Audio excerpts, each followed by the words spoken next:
ખાસ કરીને ડાયાબિટીસમાં જો પરિવર્તન લાવવું આહારમાં તો તે છે ઘઉંને બદલે જવ વાપરવાનું શરૂ કરો. આજે લગભગ ગુજરાતના દરેક ઘરમાં એક ડાયાબિટીસનો દર્દી છે અને ડાયાબિટીસમાં લોકો વર્ષો સુધી દવાઓ લે છે, પણ ઘણી બધી જીવનશૈલીની આદતો, ખાણીપીણીની આદતોમાં કોઈ પણ પ્રકારનો ફેરફાર કરતા નથી. સમયાંતરે ધીરે ધીરે ગ્લુકોઝને ડાયાબિટીસનું પ્રમાણ બ્લડમાં વધારે આવે છે અને દવા વધુને વધુ લોકો એડ કરતા જાય છે, ડોઝ વધારતા જાય છે અને ગોળીઓ પણ વધારતા જાય છે. આજે હું તમને એક સામાન્ય બાબત જણાવીશ. આ સામાન્ય બાબત એટલી મોટી અસરકારક પરિણામ લાવે છે કે તમારા આહારમાં એક નાનો મોટો ફેરફાર કરવાનો છે મિત્રો.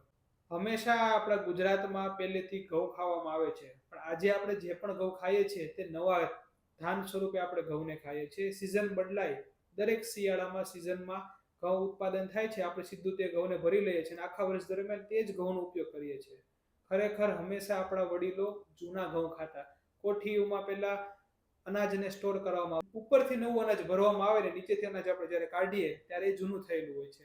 જૂનું અનાજ પચવામાં ખૂબ હળવું હોય છે, તેનો ગ્લાયસેમિક ઇન્ડેક્સ પણ ખૂબ ઓછો હોય છે. પણ આજે આપણે જે પણ ઘઉં ખાઈએ છીએ તે નવા હોય છે, તે પચવામાં ખૂબ ભારે હોય છે અને તે ગ્લુકોઝનું પ્રમાણ બોડીમાં વધારે છે અને એક પ્રકારના કફના પ્રોબ્લેમ કરે છે. તમારે મિત્રો ખાસ કરીને ડાયાબિટીસમાં જો પરિવર્તન લાવવું આહારમાં તો તે છે ઘઉંને બદલે જવ વાપરવાનું શરૂ કરો. રોટલી હોય, ભાખરી હોય, દરેક વસ્તુ તમે જવથી બનાવો. જવ પચવામાં ખૂબ હળવા છે. ડાયાબિટીસના દર્દી માટે તે ખૂબ જ ઉપયોગી સાબિત થાય છે. જો તમે લાંબો ટાઈમ સુધી ઘઉંની બદલે જવનો ઉપયોગ ડાયટમાં કરશો તો ડાયાબિટીસમાં તમને ખૂબ જ રાહત થશે. નાની અમથી આ વાત તમારા રૂટીનમાં જરૂરથી અપનાવો અને 1 વર્ષ સુધી ઘઉંના બદલે જવનું ડાયાબિટીસમાં સેવન કરો. તેનું પરિણામ તમે ખુદ અનુભવી જુઓ.